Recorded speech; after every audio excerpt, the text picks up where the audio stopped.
In a sleek, high-rise apartment building in the heart of the city, the tenants came and went, living their lives in luxury.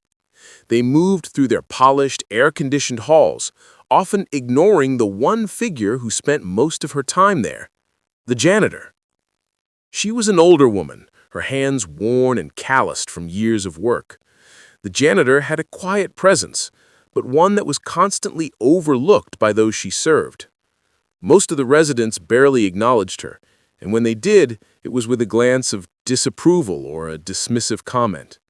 She was simply the help, the woman they passed in the hallway while entering their pristine homes. There was one resident who stood out among them, the billionaire's son. He was arrogant and entitled, often sneering at the janitor as she worked her rounds. "Another long shift for the beggar," he would mutter with a laugh, his voice filled with condescension. He was part of the privileged class, with little understanding of the lives of those like her. But the janitor had a history, a past she kept to herself. Once, she had lived in the comfort of wealth and status, but that had all changed after the death of her husband and a series of unfortunate financial disasters. Now, she worked here, in the shadows, taking care of the building that housed the very people who judged her. Despite her hardships, she kept her head down and did her job, sweeping, mopping, cleaning, all while her heart carried the burden of a life lost. One evening, while she was tidying up the lobby, she noticed something unusual. There was a faint smell of smoke in the air. She ignored it at first, thinking it was just the exhaust from someone's car. But soon, the smell grew stronger, and she realized something was wrong. She hurried toward the upper floors, her instincts telling her there was danger. As the fire alarm went off, she began to knock on doors, urging everyone to evacuate. Most tenants ignored her, assuming it was just a drill. She rushed up the smoke-filled stairwell, moving against the flow of people fleeing downstairs, her only thought to save anyone she could. When she reached the upper floor, she saw the thick smoke pouring from beneath the door of a penthouse. She knew there was no time to waste. Without hesitation, she grabbed the fire extinguisher from the wall and broke the glass. The fire began to rage in the apartment, and the smoke was thick enough to choke anyone trapped inside. She banged on the door and heard the terrified voice of the billionaire's son. "Help! We're trapped!" His voice cracked, panic setting in. The janitor's heart clenched. She immediately ran to a nearby window, smashed it open, and used a rope she carried in her bag to lower them down. The billionaire's son, wide-eyed and frozen in fear, hesitated for a moment before she grabbed his arm and told him to trust her.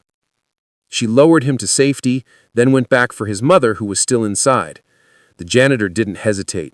She lifted the woman, carried her to the window, and with a practiced hand, sent her next. By the time the fire department arrived, most of the tenants had already been safely evacuated. The janitor was coughing, her face smeared with soot, but she had done what needed to be done. She had saved lives. As she stood among the group of residents and firefighters, the reality of her actions began to sink in. She wasn't just the janitor anymore. She was a hero. The fire was under control, but the aftermath left an emotional toll on everyone. Tenants, still in shock, gathered outside the building, some of them sitting on the curb, others pacing nervously. The janitor, her back pressed against the brick wall, watched the scene unfold, trying to catch her breath. It wasn't long before the landlord appeared, standing tall with a megaphone in hand. He made his way through the crowd, his eyes scanning the group of tenants who were now looking at each other in disbelief. He cleared his throat and raised the megaphone to his lips. "I want to thank everyone for their quick response, but most of all, I want to thank this woman," he said, pointing to the janitor. "She saved lives tonight. Without her, we might have lost more than just property." The crowd was silent for a long moment. They were still processing the fact that the woman they had ignored for so long had just become the one who saved them all. The billionaire's son, who had stood in the background until now, pushed his way through the crowd.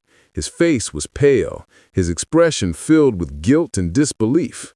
He approached the janitor, his head lowered. I don't know what to say, he stammered, his voice shaking. I've treated you terribly. I've mocked you, and I never realized who you really were. You're the one who saved me. Thank you. The janitor looked at him, her expression soft but firm. You don't owe me anything, she said, her voice calm but filled with an unspoken depth. I did what needed to be done. It wasn't for you. It wasn't for anyone else. It was for the right thing. And you'll remember me for the person you've become, not because of the fire. Her words lingered in the air, and the son, with a tear in his eye, nodded. As the building was rebuilt, the janitor became a local hero. Her story made headlines. People who had once ignored her now saw her for who she really was, a woman of strength, courage, and compassion. The tenants began to treat her with a newfound respect, acknowledging the part she had played in saving their lives.